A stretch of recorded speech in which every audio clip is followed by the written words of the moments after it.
প্রিয় দর্শক, আশা করি সবাই ভালো আছেন।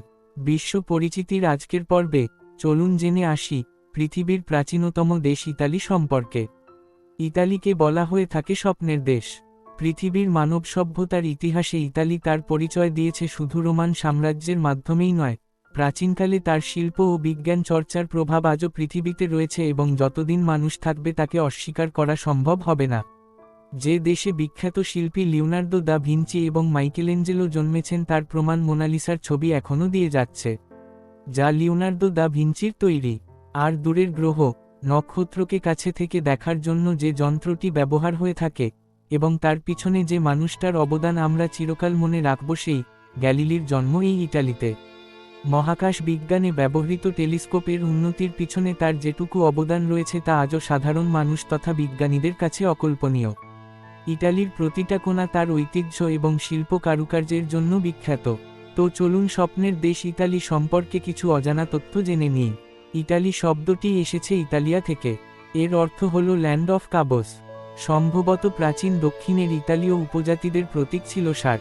আসলে ইতালির বর্তমানের দক্ষিণ দিকটাকে ইটালিয়া নামে ডাকা হতো, যা পরে গ্রিকরা আরও বেশি জায়গাকে জুড়ে এই নামে ডাকতে শুরু করে। ইতালির মোট আয়তন 3,01,340 বর্গ কিলোমিটার এবং দেশের চারিদিকে রয়েছে ফ্রান্স, সুইজারল্যান্ড, অস্ট্রিয়া, স্লোভানিয়া এবং ভূমধ্য সাগরের কিছু দ্বীপ রয়েছে। ইতালি জনসংখ্যার দিক দিয়ে বর্তমানে 23তম এবং 2018 সালের তথ্য অনুযায়ী দেশের মোট জনসংখ্যার 6,04,36,469 জন। আর দেশের প্রতি বর্গ কিলোমিটার জায়গায় 201 জন মানুষ বসবাস করে। ইটালিয়ান ভাষা এদেশের রাষ্ট্রীয় ভাষা এবং দেশের নাগরিকদের ইতালিয়ান বলে। এই দেশের জনবহুল এথনিক গোষ্ঠীও ইতালিয়ান। ইতালিতে খ্রিস্টান ধর্মের মানুষ বেশি থাকে। 2012 সালের এক রিপোর্ট অনুযায়ী ইতালিতে প্রায় 83.3% খ্রিস্টান মানুষ বসবাস করে। ইতালির জাতীয় মুদ্রা ইউরো। 1 ইউরো প্রায় 142 টাকার সমান। 6 থেকে 16 বছর বয়সে ইতালিতে পড়াশোনা বিনামূল্যে করানো হয়। শিক্ষাগত যোগ্যতা অবশ্যই দেশটার বেশি, কারণ যে দেশে ইউনিভার্সিটি অফ বোলোগনা রয়েছে, যাকে পৃথিবীর এক প্রাচীন বিশ্ববিদ্যালয়ের মধ্যে ধরা হয়। ইতালিতে শিক্ষার হার 99.2%। পো নদী ইতালির দীর্ঘতম নদী, যার দৈর্ঘ্য 652 কিলোমিটার। ইটালির সর্বোচ্চ শৃঙ্গ মন্ট ব্লাঙ্ক।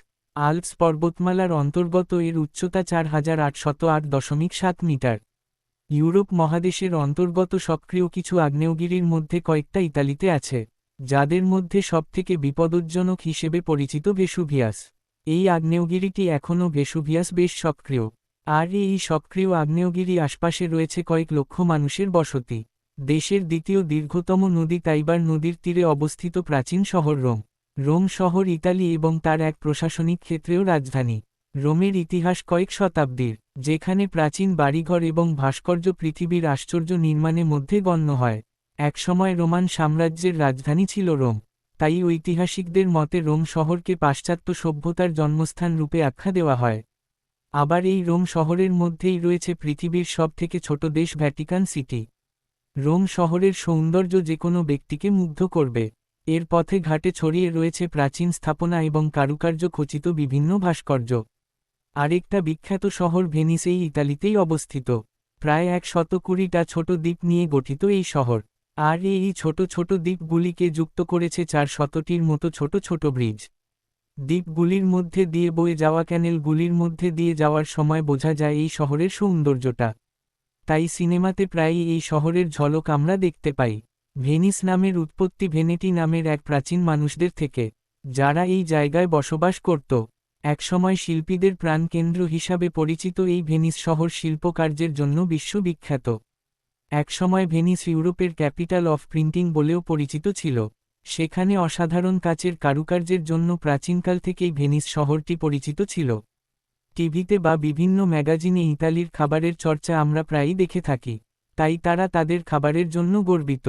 তারা মনে করে যে ইউরোপিয়ানদের তারাই নাকি রান্না শিখিয়েছে। আবার তারা এটাও দাবি করে যে চীনাদের মাধ্যমে আইসক্রিমের সঙ্গে ও কফির সঙ্গে বিশ্বকে পরিচয় করিয়ে দেবার কৃতিত্বটাও তাদেরই। আবার ফ্রেঞ্চ ফ্রাইজ বানানো নাকি ইটালিয়ানরা শিখিয়েছে। ভালো খাবারের সঙ্গে পরিচয় ইটালিয়ানরা অনেক আগেই পেয়েছে।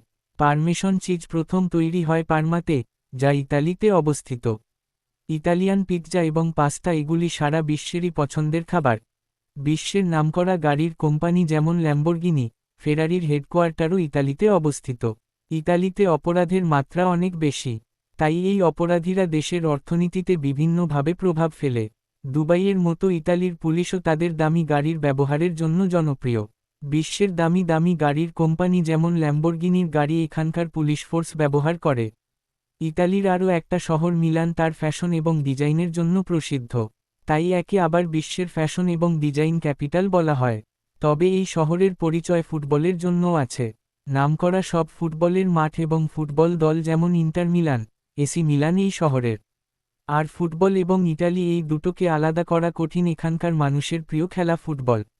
তাই ফুটবল বিশ্বকাপের ইতিহাসে সবচেয়ে সফল দলগুলির তালিকায় ইতালি ন্যাশনাল ফুটবল টিম আছে। যদিও 2018 বিশ্বকাপে ইতালি কোয়ালিফাই করতে পারেনি, তবুও ইতালির সফলতার গল্প অতীতকালের মতো ভবিষ্যতেও বজায় থাকবে। ইতালির একটি শহরে জ্যান্ত মানুষ দিয়ে দাবা খেলা হয়। মানুষ দিয়ে দাবা খেলার জন্য শহরটা জনপ্রিয়। এই খেলা কয়েকশো বছরের পুরনো। 2000 সালের দিকে বিশ্বের দ্বিতীয় সবথেকে ভালো স্বাস্থ্য পরিষেবার জন্য ইতালি বিখ্যাত ছিল। ফলে ইতালিতে মেয়েদের সম্ভাব্য আয়ুকাল 85 বছর এবং ছেলেদের 80 বছর। ইতালির মানুষ অনেক আন্তরিক এবং ব্যক্তিত্ববান হয়ে থাকে। প্রিয় দর্শক, ভিডিওটি যদি ভালো লাগে তাহলে অবশ্যই লাইক, কমেন্ট এবং সাবস্ক্রাইব করে পাশেই থাকবেন আশা করি।